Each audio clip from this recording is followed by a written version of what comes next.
بسم الله الرحمن الرحيم. الحمد لله رب العالمين، والصلاة والسلام على رسوله الأمين محمد صلى الله عليه وعلى آله وصحبه أجمعين. أما بعد.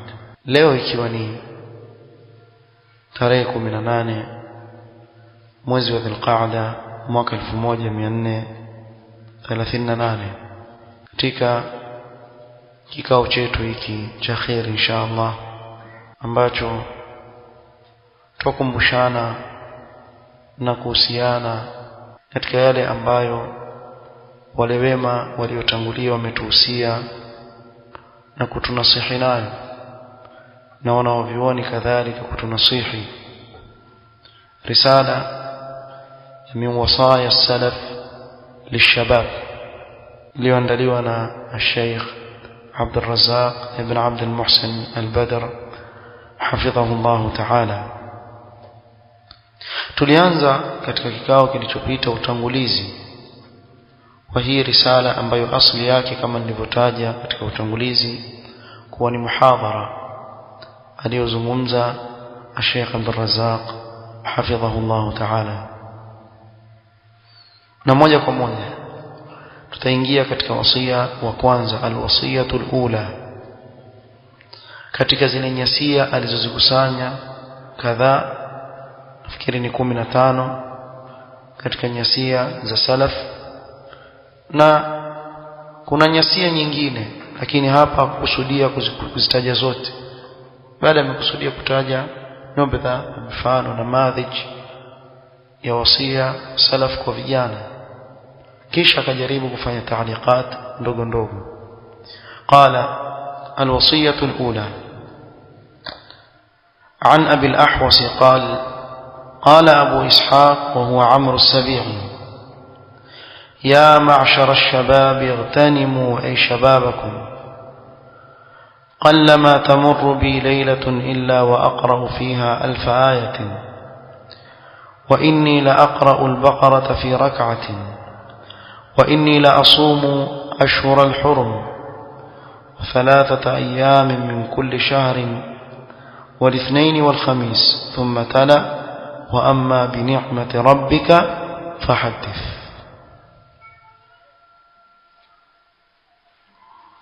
أبي الأحوص كما قال أبو إسحاق وهو عمرو السبيعي يا معشر الشباب أني vijana ightanimu itumieni fursa yenu, ni ghanima. Shababakum, ule ujana wenu utumieni, ni ghanima kabla hamjafikiwa na utu uzima. Na mara nyingi ujana wamdanganya mtu akaona atabakia milele katika ule ujana wake, lakini lau kama angetizama vizuri angekuta kuwa kuna watu ambao walitamba katika ujana wao wakawa ni majabari, lakini leo wamekuwa watu wazima, hawafai kabisa, na ikiwa hakutubia ndio kabisa. Sallallahu alaihi wasallam. قلما تمر بي ليلة إلا وأقرأ فيها 1000 آية. قوله أقرأ 1000 آية في الليلة يراد به التقريب لا التحديد. sema kwani mimi ni uchache kupita usiku mmoja isipokuwa husoma aya 1000. Hapa anachokusudia ni kukaribisha maana, haimaanishi kuwa ni aya 1000 kamili. ومعناه أنه يختم القرآن في كل أسبوع مرة. na maana ya maneno haya ni kwa yeye hukhitimisha Qur'an katika kila wiki mara moja, kila wiki asoma Qur'an yote. wa khatmu al-Qur'an fi kulli usbu'in marra huwa da'bu 'ammati as-salaf. wengi katika salaf walikuwa wakikhitimisha Qur'an katika kila wiki, bimaana kisimama qiyamul layl asoma juzuu 7 takriban, kifika wiki amemaliza Qur'an.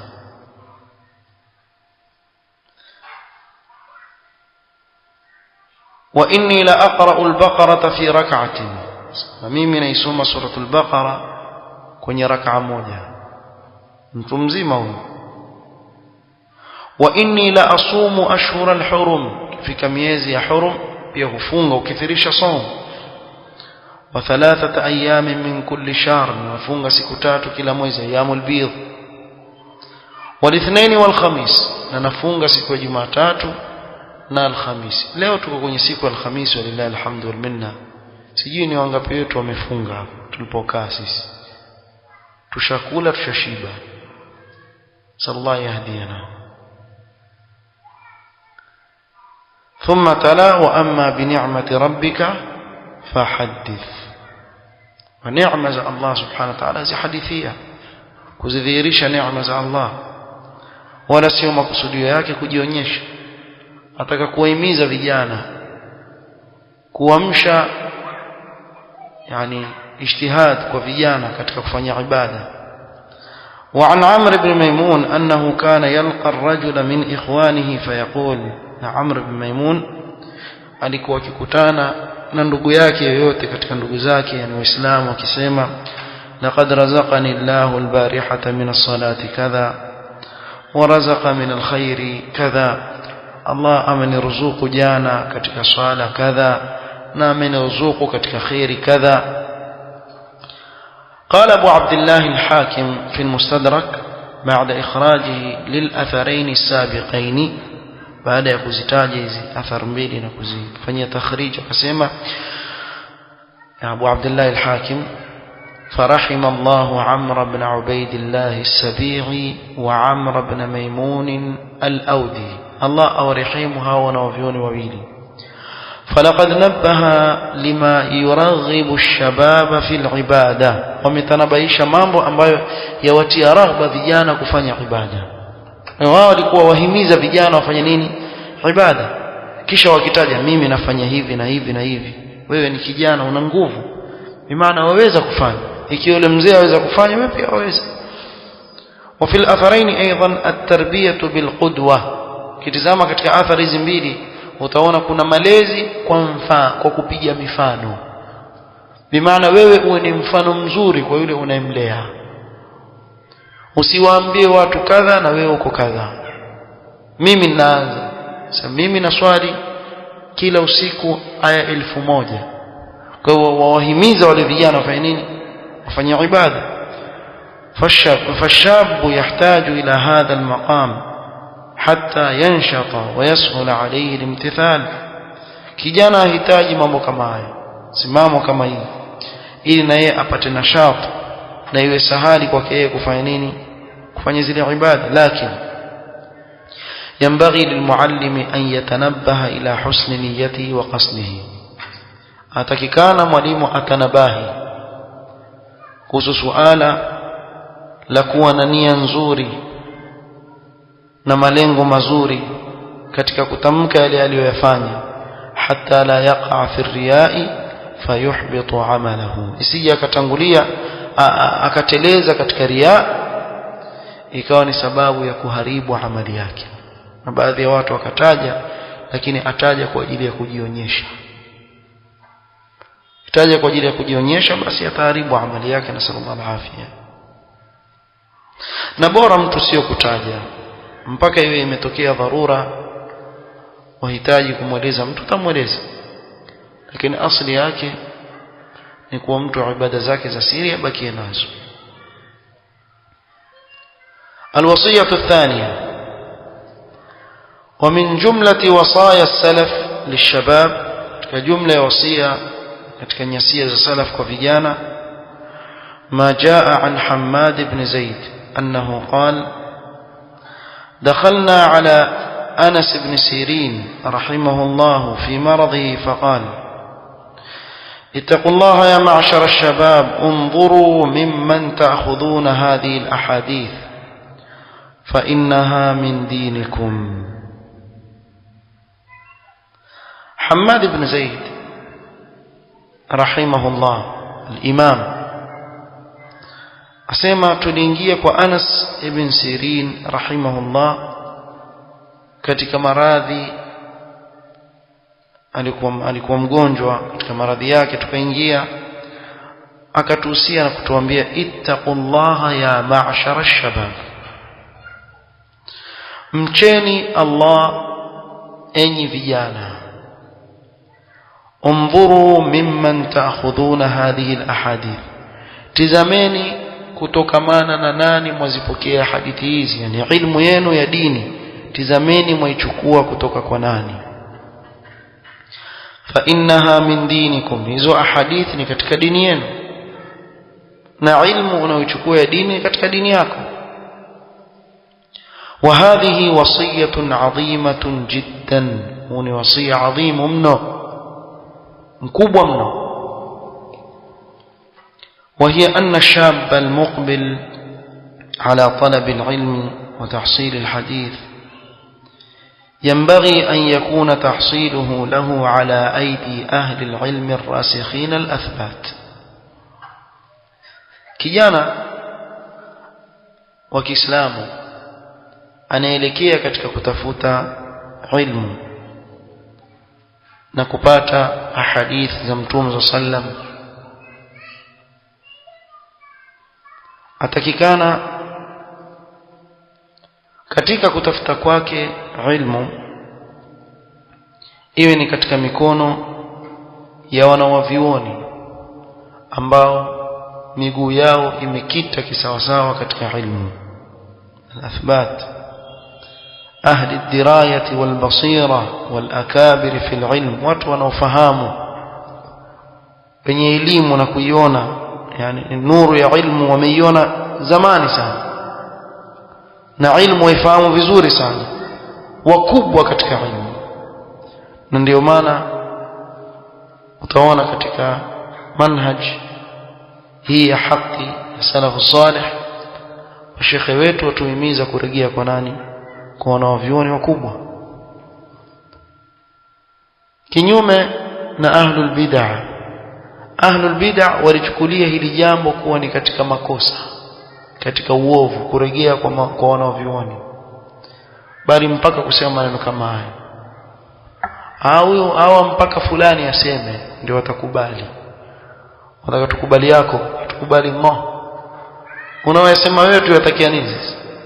Sisi tutarudi kwa wanavyuoni wetu, na jambo lolote zito linalotokea watu warejea kwa maulama, na wanafunzi wanaofundisha wafikisha yale waliozungumza wanavyuoni wetu wakubwa, jazakumullahu khair. Wala hawajajitweka kuwa wao ni wanavyuoni wakubwa, wao ni tulabul ilm, na kile wanachokifunza ni kile ambacho kimezungumzwa na maulama. Na wao pia wakikaa wakianza kuzungumza kama ambaye kwamba wao ni wanavyuoni au kana kwamba wao ni wanavyuoni, basi wataingia kwenye makosa. Katokea jambo zito ambapo kutapita umwagaji wa damu, mambo makubwa, kama mtu amejiweka na kujitweka kwenye kiti eti ayazungumza. Kuna jihadi Somalia, sijui kuna huku jihadi Iraki, kuna jihadi Suria. Wewe zungumza mambo makubwa haya ambayo yagusa damu za watu zitakazomwagika. Kama nani? Hili jambo warejea watu kwa nani? Kwa ulama. Ulama ndio wanaotoa fatwa katika hili.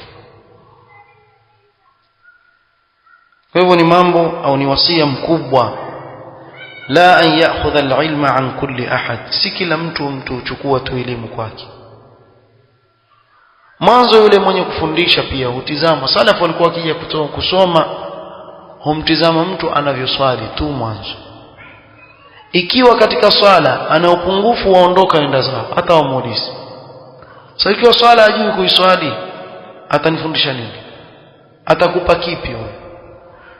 Leo utasikia waona sasa waanza madharau wale. Sasa wewe hujui kuswali, basi bado. Na leo utampata mtu pia kanyoa amenyoa mdomo kama samaki. Utafikiri akuzoma namna alivyonyoa. Kitizama kama amekuzoma hivi, mdomo wa samaki waita. Eti huyu amekaa pia afundisha, chini amevaa isbali, yeye pia anambia watu njooni msome. Some hapo sasa. Mwanzo fuata wewe hiyo elimu uliyoibeba. Ifuate. Nani aje kusoma kwa mtu ambaye ashindwe mwenyewe kutabikisha ile ilmu aliyoibeba? Wala usiseme mimi nataka elimu yake, yeye namtakia nini? Ndio haya yanahusiwa hapa. Undhuru mimman ta'khudhuna hadhihi alahadith, tizama wachukua kwa nani. Wewe uone haya ukaulizwa wewe usoma kwa nani? Kwa fulani. Fulani mubtadi' ama fulani mutasahil katika sunan, adharau sunna, sio sawa. Wa inma ya'khudhu al-ilma an sahibi sunnatin rasakhat qadamuhu fiha, achukua ilmu kwa mtu wa sunna ambaye miguu yake imekita mizizi katika sunna. Pale ndio panapochukuliwa ilmu. Sio kila anayekaa akawa asomesha hizbi, mubtadi', sufi, wewe enda kukaa wasikiliza. Twajua kwa watu wa bid'a wakisikia maneno kama muona, nataka watu wasikize wao tu. Nani atusikiza sisi? Tuko 10 sijui 5 hapa, tuzungumza wenyewe kwa wenyewe, mara mmoja tu amekuja. Maneno ya babaisha sana. Kuna siku hapa nilizungumza kuhusu khurafa moja wanaoitakidi watu kuwa mtu akizungumza wakati wa adhana kuwa atazuiliwa kutamka shahada anapokufa. Mkumbuka vizuri. Tukasema kuwa si kweli. Kwani huyu mkasuku, huyu mtu binadamu, huyu si kasuku. Sunna ni kuitikia adhana, lakini asiitikia adhana hatumtishii kwa maneno ya uongo, kwa sababu imethubutu kwa salaf kama Ibn Abbas na wengine walikuwa wakizungumza adhana yaadhiniwa, na bora zaidi ni afanye nini? Ajibu ile adhana. Lakini usimwambie mtu ona wewe wazungumza wewe, basi wewe hutotamka shahada ukifa. Haya umeyatoa wapi? Na akina mama wakisikia adhana ukimbia akafuata kitambara akajifunika kichwa. Kwa nini? Asema kwa sababu sitotamka shahada nikiwa nafa. Nimeambiwa hivyo. Kwa hadithi gani? Hadithi zina mashiko yoyote, hadithi hazina msingi wowote, na hadithi yaenezwa na kusambazwa na baadhi ya watu. Pengine labda kwa ajili ya haya labda naweza kuwasomea hiyo hadithi, kwa maana tayeb. Sasa almuhim ile clip ikakatwa kama dakika 5. Hiyo clip ikawa yasongezwa tu, yasukumwa watu waenezewe ile clip,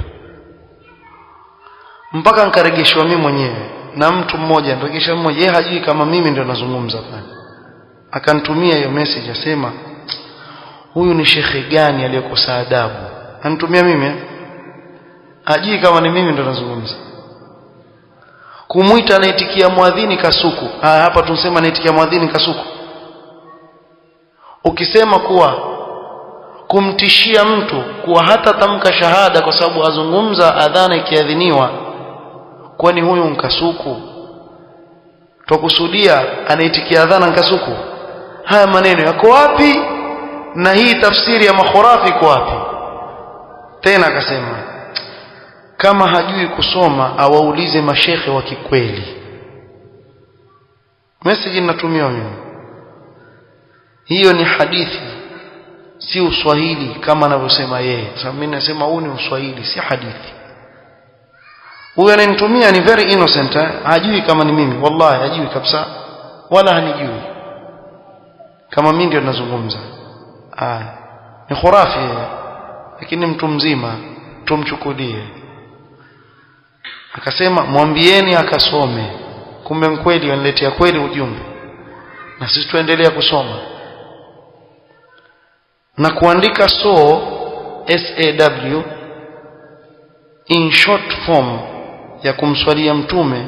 Mashekhe wa kikweli hawakukataza kuandika hivyo. Yeye nani mpaka sema ni makosa na kukosa adabu? Sikia maneno haya. Sema kumbe wasikiliza, huyo ni wahabi dhahir, ni wahabi wa kikweli. Kisha nikatumia hadithi. Tizama pale unapochukua ilmu, hadithi umuhimu wa kukaa kimya wakati panaadhiniwa. Anayesikiza nyimbo wakati wa adhana hatoitamka shahada wakati anapokufa. Sasa sijui hii ya nyimbo yajaje hapa, lakini imeandikwa hivyo. Huyo mtu amenitumia hii, yani ndio uthibitisho wa hadithi ya. Kisha sema vile vile mtume amesema, si sallallahu alaihi wasallam, ni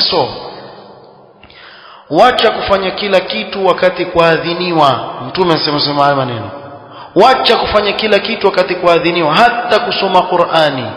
Anayezungumza wakati wa adhan hatoitamka kalima anapokufa.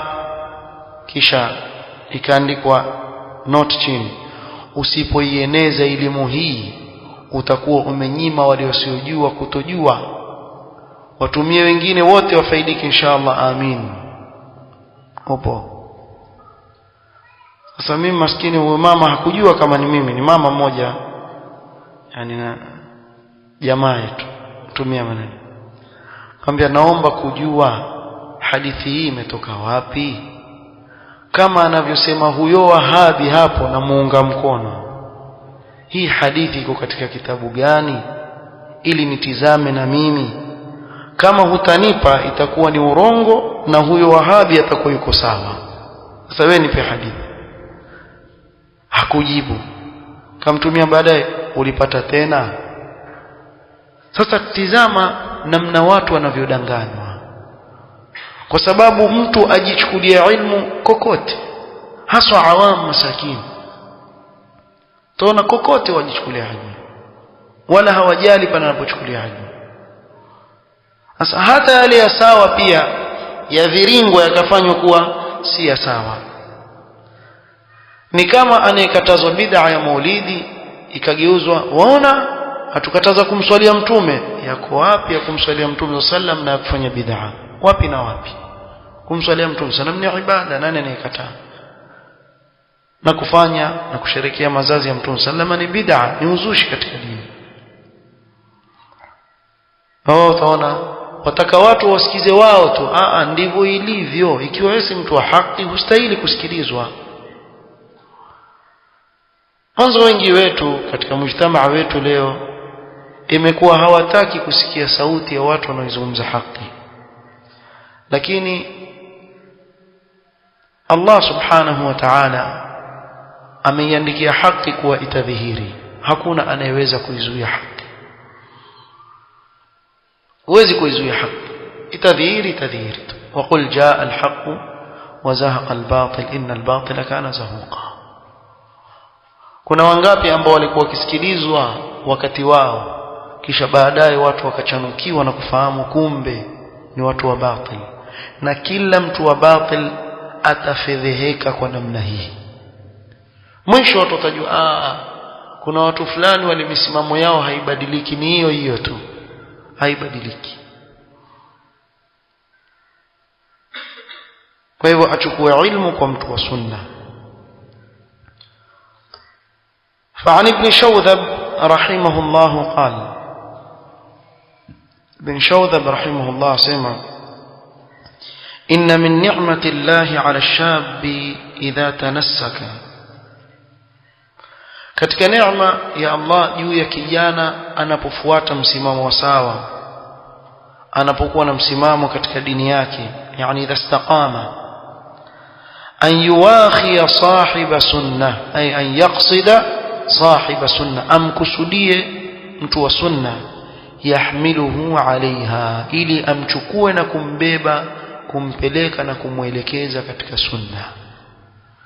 Kwa hivyo vijana muusiwa na salaf, tafuteni watu wa sunna, mkae chini yao mkasome. Usikubali kijana wa Kiislamu kubaki katika ujinga, usikubali. Yule unayemfuata, kuna wengine wafundishaji wa manyimbo kubwa kabisa, wewe utakuwa DJ baadaye. Maana siku hizi pia nasikia washaanza kuchukua nyimbo za Kihindi. Sasa ule mdundo wa nyimbo za Kihindi wakaimba anashid zao, kisha hawataki kukataa. Sasa wewe una tofauti gani na Amitabh Bachchan? Mko sawa? Sasa yule yuaimba Kihindi na wewe waimba. ama vile lugha kama mnavyosema nyinyi, ikiwa Kiarabu itakuwa yafaa, ikiwa Kihindi haifai, ikiwa Kiswahili haifai, zote ni nyimbo.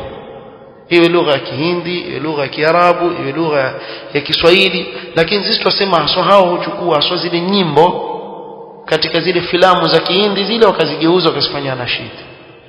Yale maneno tu yaondolewa, kisha utasikia zile hamhama zao ni zile zile tu kabisa. Kwa wale wanaosikiliza zile nyimbo katika wapotofu wa fusaq, wakisikia hii wana si afadhali uache ile, hii itakuwa halali, lakini wakumbuka midundo ile ile. Fahamu?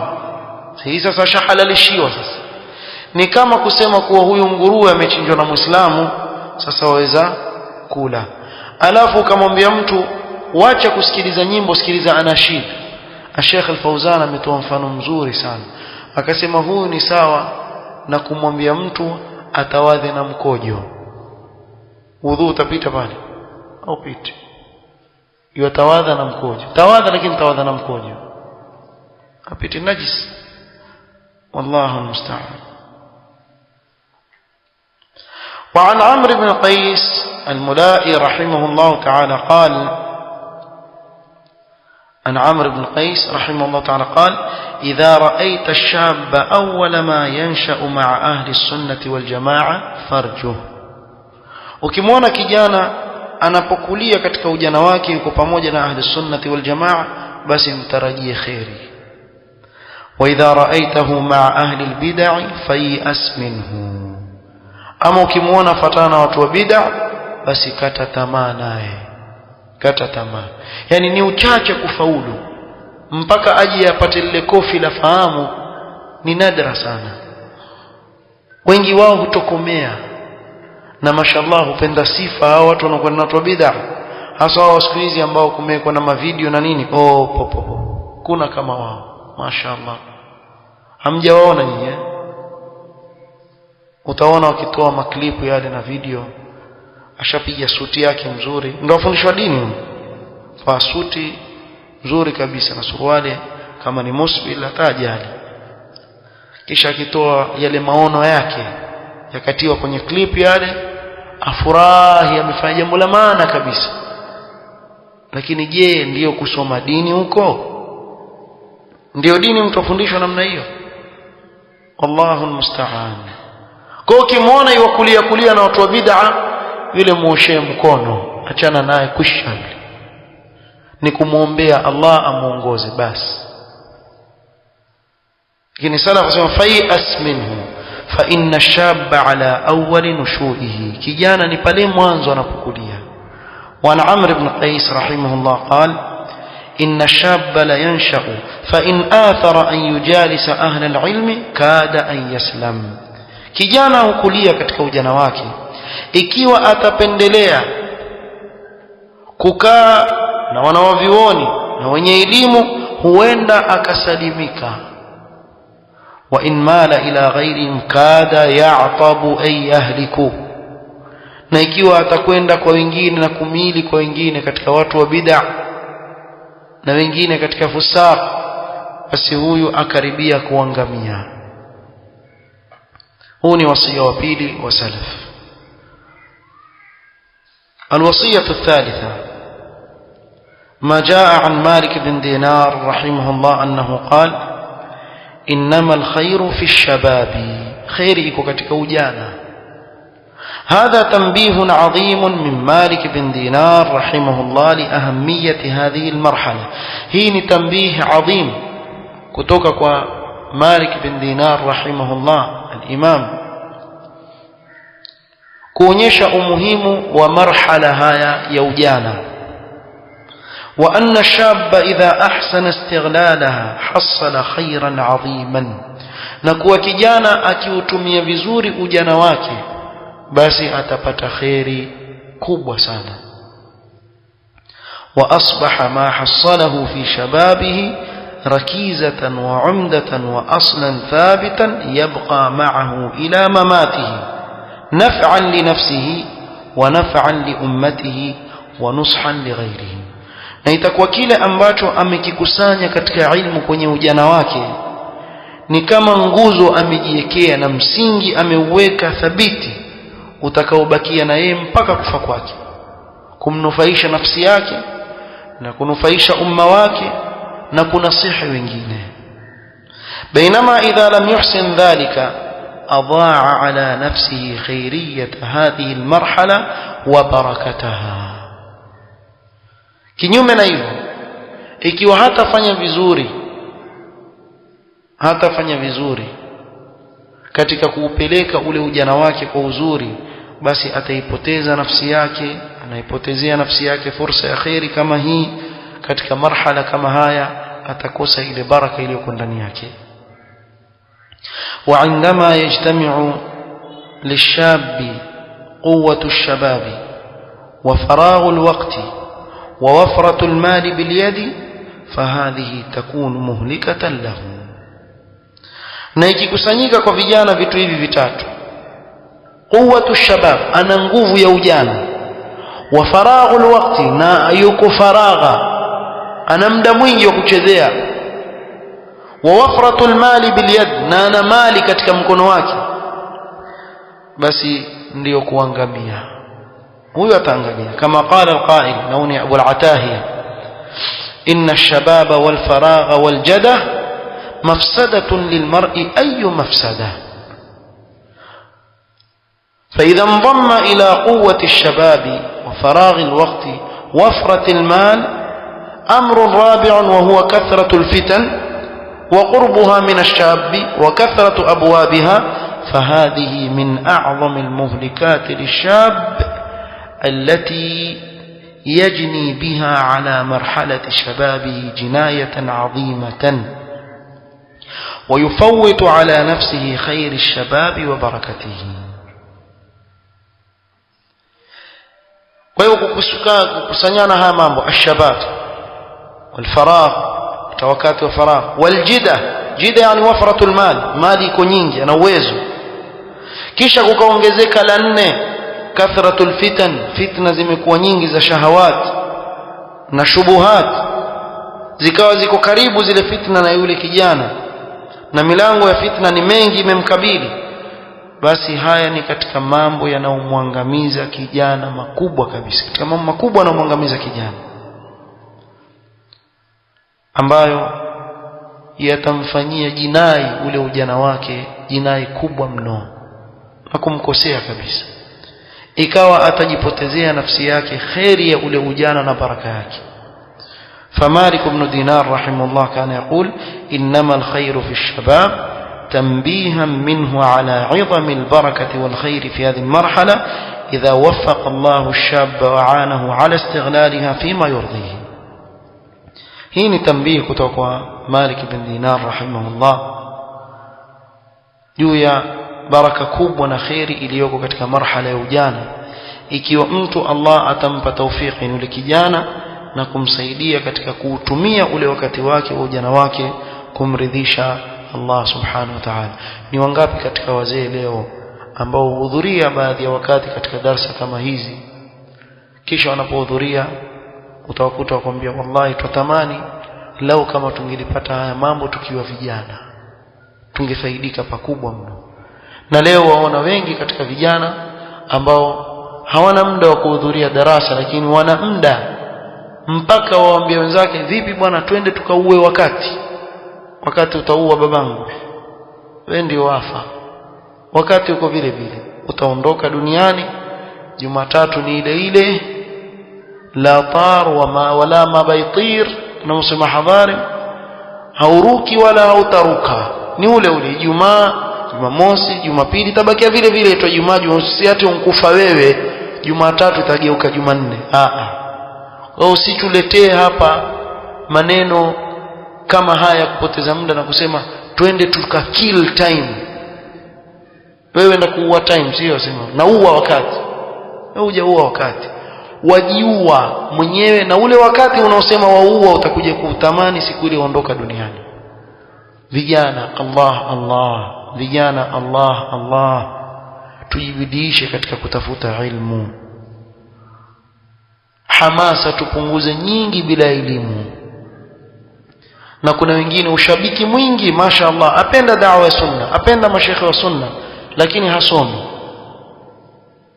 Inshallah kuta wangapi katika vijana, niko kando hivi namuona amekamatwa na mtu asema fulani hizbi, tuthibitishie hizbi wake nini, makosa yake nini, tuthibitishie makosa yake nini. Sio wasema fulani ni hizbi, ana makosa gani? Mimi naambiwa bwana hizbi. Kwa hivyo wewe mjinga, basi wewe safi pumbavu, wewe waambiwa tu wakubali. Kuna tofauti gani? Hata sisi pia tuambiwa nyinyi hamfai. Tuna makosa gani tukisema nyinyi pia hamfai?